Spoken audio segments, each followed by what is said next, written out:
अहमदाबाद में 10वीं की छात्र की मौत पर भड़का गुस्सा, दो समुदाय आपस में भिड़े, जमकर तनाव, गुस्साए भावुकों का प्रदर्शन।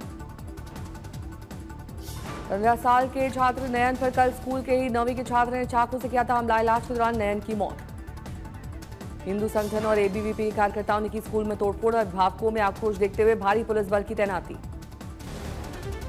सीएम हाउस में जनसुनवाई के दौरान मुख्यमंत्री पर एक व्यक्ति ने किया हमला, आरोपी लिया गया हिरासत में। दिल्ली की सीएम रेखा गुप्ता पर हुए हमले में बीजेपी ने कहा हाथ पकड़कर खींचने की हुई कोशिश, सिर पर मेज लगने से लगी चोट। आतिशी ने कहा सीएम रेखा गुप्ता पर हमला बेहद निंदनीय।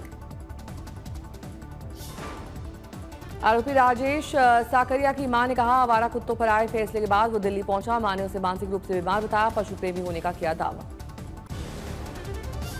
दिल्ली की सीएम रेखा गुप्ता पर हमले के बाद आप प्रमुख अरविंद केजरीवाल ने की निंदा। यमुना प्रदूषण पर बड़ी बैठक आज, दिल्ली और हरियाणा के सीएम की संयुक्त बैठक का एजेंडा यमुना की सफाई और प्रदूषण नियंत्रण, पीने के पानी पर चर्चा, national mission for clean Ganga के अधिकारी भी बैठक में होंगे शामिल।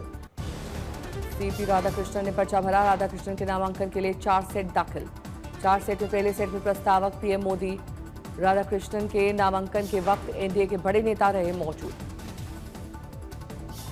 इंडिया गठबंधन के उपराष्ट्रपति उम्मीदवार बी सुदर्शन रेड्डी ने सांसदों का कराया परिचय, इंडिया गठबंधन के सांसदों से सुदर्शन रेड्डी की मुलाकात। गुरुवार को उपराष्ट्रपति के लिए बी सुदर्शन रेड्डी नामांकन भरेंगे। उपराष्ट्रपति चुनाव के लिए उम्मीदवारों की लड़ाई पर राजनीति। सुदर्शन रेड्डी कहते हैं कि दक्षिण और उत्तर एक भारत है, भारत में तेलुगु भी शामिल है। लोकसभा में भ्रष्टाचार पर बड़ा बिल पेश करेगी सरकार, केंद्र शासित प्रदेश के सीएम मंत्रियों की सजा पर एक्शन को लेकर बिल में 5 साल या उससे ज्यादा की सजा पर होगी कार्रवाई का प्रावधान, 30 दिन से ज्यादा गिरफ्तारी पर हटाए जा सकेंगे सीएम और मंत्री। बिल में यह भी प्रावधान है कि गंभीर आपराधिक आरोपों में हो सकेगी कार्रवाई। सुप्रीम कोर्ट में राष्ट्रपति और राज्यपाल पर सुनवाई, सुप्रीम कोर्ट की 5 जजों की पीठ सुनवाई जारी रखेगी। सुप्रीम कोर्ट आज राष्ट्रपति और राज्यपाल के फैसलों को समय सीमा में बांधने के मामले में करेगी सुनवाई। सुप्रीम कोर्ट का बड़ा फैसला, गड्ढों और जाम से भरे हाईवे पर टोल वसूलना गलत, नागरिकों पर जबरन बोझ नहीं डाला जा सकता है। सुप्रीम कोर्ट ने केरल हाईकोर्ट के टोल निलंबन आदेश को बरकरार रखा, टैक्स देने के बाद नागरिकों से गड्ढों के लिए दोबारा वसूली नहीं। कैबिनेट की बैठक में लिए गए कई बड़े फैसले, कोटा बूंदी में ग्रीनफील्ड एयरपोर्ट को मिली मंजूरी, एयरपोर्ट के लिए 1507 करोड़ रुपए की मंजूरी। योजना के मुताबिक कोटाबंदी में 3200 मीटर लंबा रनवे बनाया जाएगा, 1089 एकड़ में फैला होगा एयरपोर्ट। केंद्रीय कैबिनेट में भुवनेश्वर में 6 लेन कैपिटल रीजन रिंग रोड को दी मंजूरी, 8308 करोड़ रुपए की आएगी लागत। लोकसभा में मंगलवार को आईएम गुवाहाटी की स्थापना संबंधी विधेयक पास, 550 करोड़ रुपए के फंड से गुवाहाटी में खुलेगा नया आईएम। बिहार में एनडीए के सभी सहयोगी दल बिहार की विधानसभाओं में संयुक्त रूप से सम्मेलन करेंगे। वोट चोरी मामले में राहुल के आरोप पर बीजेपी का तगड़ा हमला, कहा महाराष्ट्र चुनाव पर नेता विपक्ष ने फैलाया भ्रम, जेपी नड्डा ने शायराना अंदाज में कसा तंज। बीजेपी ने प्रियंका के जवाब पर किया पलटवार, वीडियो पोस्ट कर कहा कांग्रेस की असली सोच देख ले पूरा देश। एमपी में लव जिहाद और ड्रग माफिया पर शिकंजा कसने की तैयारी, सीएम ने दी सख्त चेतावनी, बोले सरकार किसी अपराधी को बख्शेगी नहीं। गुजरात में 15 मार्च के बाद असामाजिक तत्वों और गुंडों के 750 से ज्यादा इलीगल तरीके से बनाए गए मकान दुकानों को किया गया ध्वस्त। मौके पर प्रशासन जेसीबी मशीन ने सड़क खोलने का काम शुरू किया, यातायात को बहाल करने की कोशिश। गुजरात के अमरेली में समंदर में तूफान के चलते 3 नाव डूबी, नाव पर सवार 27 में से 15 मछुआरे बचाए गए, 12 की तलाश जारी। अमरेली में खराब मौसम के कारण हेलीकॉप्टर से रेस्क्यू संभव नहीं, लेकिन प्रशासन लगातार बचाव अभियान में जुटा है। जलमग्न हुई महानगरी मुंबई, भारी बारिश के चलते तबाही, ट्रेन संचालन के साथ हवाई यात्रा बाधित। मुंबई में लगातार हो रही बारिश और खराब मौसम के कारण हाई टाइड का खतरा, स्कूल कॉलेजेस और दफ्तरों की छुट्टी कर दी गई। बीएमसी लोगों से घर में रहने की अपील की, डिप्टी सीएम एकनाथ शिंदे ने लिया स्थिति का जायजा। महाराष्ट्र के नांदेड़ में सबसे ज्यादा बारिश का कहर, 8 की मौत, मवेशियों की गई बाढ़ की चपेट में आने से जान। महाराष्ट्र के नांदेड़ में लगातार 4 दिन से हो रही है बारिश, कई गांव बाढ़ की चपेट में पानी फंसे, लोगों को एनडीआरएफ की टीमें बचा रही हैं।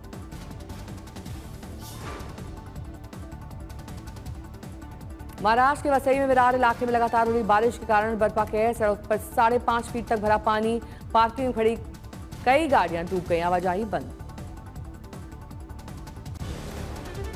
महाराष्ट्र के सतारा में महागणपति मंदिर में घुसा कृष्णा नदी का पानी, 2 बांध से पानी छोड़ने के बाद नदी का जलस्तर बढ़ा, प्रशासन ने हाई अलर्ट जारी किया और लोगों से नदी किनारे न जाने की अपील की है। थाने में बारिश का कहर खौफनाक मंजर दिखाई दिया, अंडरपास में गले तक भरा पानी, फंसी एसयूवी कार। पुलिस के अनुसार स्थानीय लोगों ने कार में सवार लोगों की बचाई जान।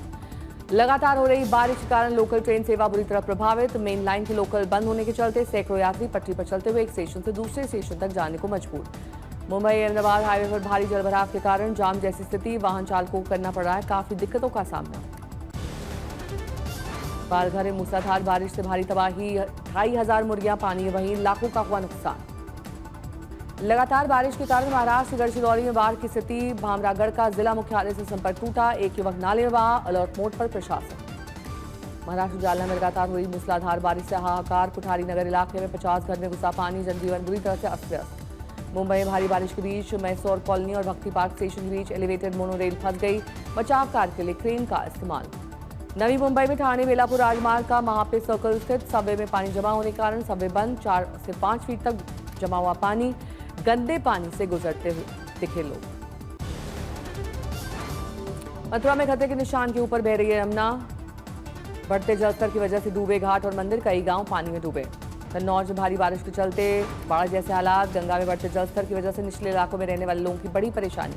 पैंगोंग झील के पास आई फ्लैश फ्लड का एक नया वीडियो आया सामने, बाइक और सवार बह गए, सेना ने बचाया। केरल के पथानमथिट्टा में भारी बारिश के चलते कक्की बांध और मुजियार बांध हुआ ओवरफ्लो, बांध के गेट खुलने से पंबा नदी का बढ़ा जलस्तर। मुरादाबाद में रामगंगा नदी का जलस्तर बढ़ने से फसलों पर भारी नुकसान, किसान परेशान। पहाड़ों में रही बरसात ने बढ़ाई मैदानी इलाकों में मुसीबत, यमुना नदी का जलस्तर लगातार बढ़ने से सोनीपत में बाढ़ जैसे हालात। कुल्लू घाटी में फ्लैश फ्लड के बाद सड़क पर आया मलबा, बादल फटने से सरवरी और व्यास नदी का बढ़ा जलस्तर, 3 दुकानें क्षतिग्रस्त। दिल्ली में लगातार बारिश के कारण यमुना नदी का बढ़ा जलस्तर, नदी के किनारे बसे आसपास के इलाकों में बाढ़ का खतरा, प्रशासन ने जारी की चेतावनी। दिल्ली और हरियाणा में बारिश और हथनीकुंड बैराज से पानी छोड़े जाने के कारण आगरा में यमुना नदी उफान पर। देवरिया में मंत्री समर्थकों ने एसडीएम की गाड़ी रोकी, पुलिस से हुई धक्का मुक्की, मंदिर में लोहे का गेट लगने पर महंत ने जताई थी आपत्ति। मुंबई में पुलिस रेड के दौरान युवक की गई जान, परिजनों ने लगाए गंभीर आरोप, शव रखकर किया प्रदर्शन। गुरदासपुर में देर रात हुई फायरिंग में जनरल स्टोर मालिक को लगी गोली, पुलिस मामले की जांच में जुट गई है। टीम में अभिषेक शर्मा, तिलक वर्मा, रिंकू सिंह और हर्षित राणा को मिली जगह, हालांकि मोहम्मद सिराज और वॉशिंगटन सुंदर को टीम में जगह नहीं मिली है। जसप्रीत बुमराह की टी20 टीम में वापसी, आखिरी टी20 इंटरनेशनल टी20 वर्ल्ड कप 2024 का फाइनल खेला था। Film Chiranjeevi Hanuman the eternal की रिलीज डेट का हुआ ऐलान, 2026 में हनुमान जयंती पर रिलीज की जाएगी फिल्म। ये देश की पहली AI जनरेटेड फिल्म है। मेकर्स ने आज फिल्म का पोस्टर इंस्टाग्राम पर शेयर किया। एक बार फिर बड़े पर्दे पर दिखेगी तारा और सकीना की जोड़ी, डायरेक्टर अनिल शर्मा ने की फिल्म गदर 3 की घोषणा। ऋषभ शेट्टी की फिल्म कांतारा चैप्टर 1 में गुलशन देवैया की हुई एंट्री, कुलशेखर का निभाएंगे किरदार, फर्स्ट लुक आया सामने। सुपरस्टार रजनीकांत की फिल्म कुली कर गई बम्पर कमाई, 5वें दिन मारी डबल सेंचुरी, अब तक 200 करोड़ से ज्यादा की कमाई।